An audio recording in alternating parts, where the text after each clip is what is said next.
אז, ברוכים וברוכות הבאות להרצאה שלי.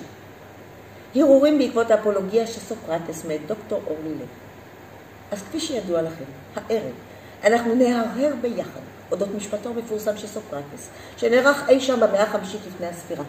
אך אם נעיין בו היטב אנחנו נגלה שהוא אקטואלי גם לימינו.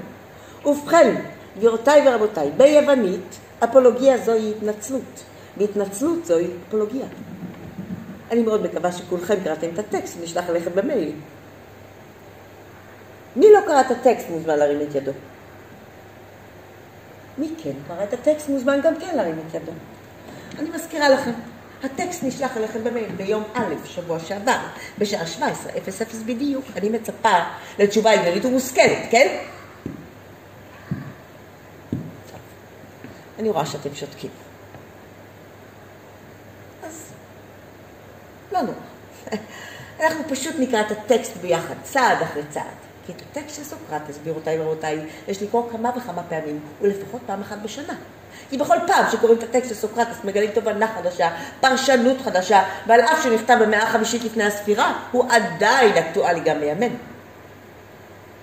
ובכן, גבירותיי ורבותיי, סוקרטס מתנצל.